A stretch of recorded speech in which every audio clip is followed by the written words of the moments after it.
So you're going into these places and like taking out these bomb makers and these people that have the ability to reach us just about anywhere they want to. Oh, yeah. It's not just to kick the door open and they're sitting in the living room in a recliner.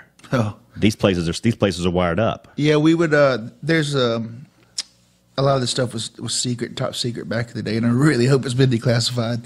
But there's a certain way that special operators operate, and they're very smart in the way they do things. Like if I know we're going to take out the number 2 guy tonight in Al-Qaeda, we know this guy's a bomb maker. We know, that's all he does is make roadside bombs or whatever. So this dude obviously has access to explosives, and he's obviously probably not going to go down without a fight if we were trying to capture him. So it was safe to say that his house was probably booby-trapped or whatever, so he'd know that, hey, Americans are going to come kick my door in because they just kicked in Ollie Bars, the house yesterday, and he was number 1, and I know I'm his number 2, so, I mean, I know it's coming. So a lot of times they would booby-trap their houses, and that's a lot of, they have roadside bombs, they have vehicle-borne bombs called VBIEDs, and IEDs are just regular roadside bombs, and then they'd have house-borne IEDs where they literally put bombs in houses where we'd have guys walk in and hit a tripwire, and there's just look to your right, boom, you know more. It killed it. I mean, it was just so nasty, man. Wow. But we had dogs and stuff that we'd send in before. Like what we would do in a situation like that is we'd surround the house. Like if we knew there's a really good chance of the house being booby trapped, we'd surround it. We'd have an interpreter with a megaphone, and we'd say, "Hey, man, this is basically like a scene out of a movie or something." They say, "Hey, this is the United States military. We're here. You have your house surrounded. Come on out."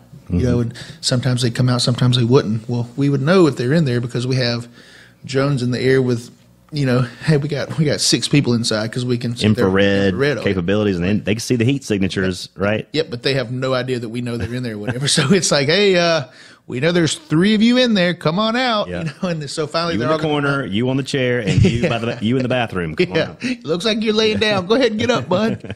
So and once we got the house clean, most of the time they come out like they're supposed to, and sometimes we'd have to send the dog in after them if they didn't want to, and man, I could go on for days and stories of just some crazy stuff that I seen doing that. But it was, I guess that's kind of the main part of that was, they could send a dog in, and sometimes they trip the wire or something like that, so we didn't have to. But those military working dogs are just amazing. Yeah, amazing.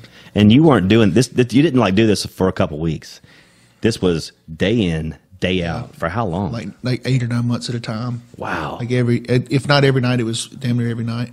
Almost every night for almost a year. Oh yeah. You're going out every night and you're hunting down the folks that want to kill us. Nope. God, man, thank you for what you did. Yes, sir.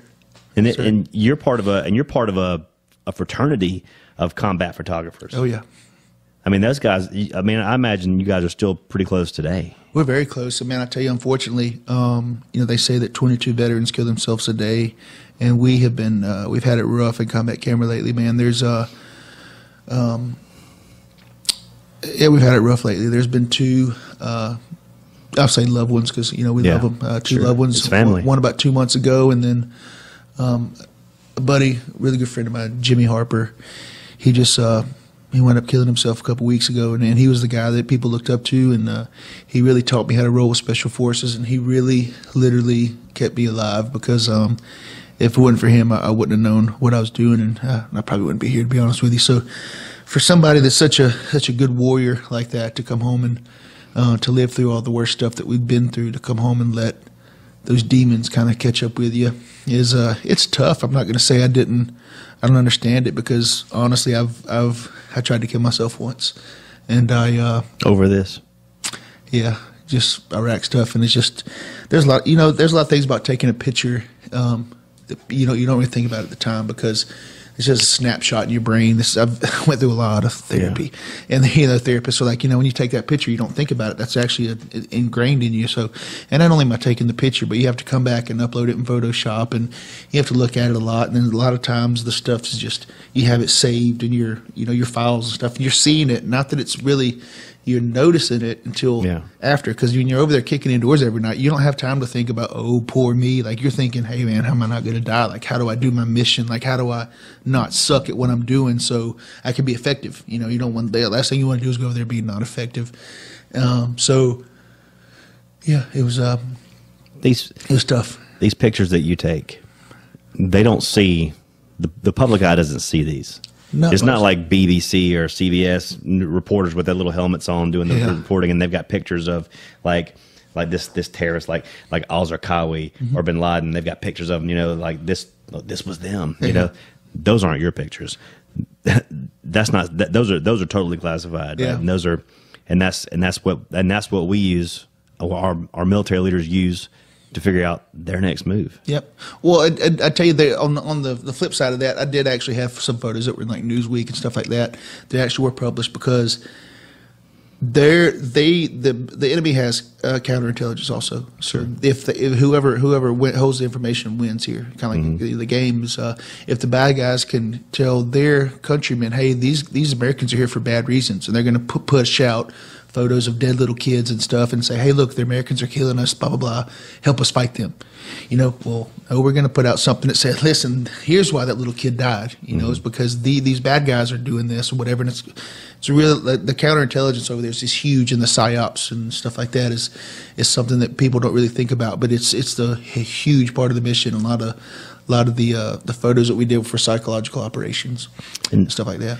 And some of these people, these people that we're going after over there, there's a difference between wartime killing and murder. Yeah. And these people are murderers. Beast, They're yeah. murderers. I mean, kids are. I mean, I would imagine kids are dying because they have no problem strapping a bomb to a kid and turning him loose into a crowd. Not at all. And the thing is one of the hardest things psychologically for us to know as American troops was knowing that, you know, this dude that we just shot might not have necessarily been a bad dude, but we know that Al Qaeda was going into towns and, you know, basically walking up to the finding, because like one elder man would be in charge of like his whole family. Like he might have 4 wives and 10 kids, and they're going to walk up, and once they find out who he is, and hey, where's your eldest son? Your eldest son walks up, and boom, they kill him right in front of you or cut his head off right in front of you. Yeah. Literally, they're barbarians, and they say, okay, if you help us, we're not going to kill the rest of your family. And he would say, no, I'm not going to help you. They just start offing folks. Like, boom, there goes your daughter. There goes one of your wives. There goes this. And they'll keep going until you say, okay, I'll help you. Wow.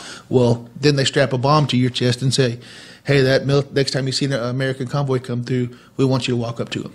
And they're either going to shoot you or you're going to blow them up. So and if you don't do that, we're going to be right here killing your family. Waiting for you. Yeah. Oh my God. And man, it was rough to know that. Once you find out that kind of stuff was going on, man, it's just like that's the part that eats you. Even when you come home, it's like, man, you never really know. But at the end of the day, what kept me alive and what got me through a lot of stuff was it's either you or me coming home, bud. That's right.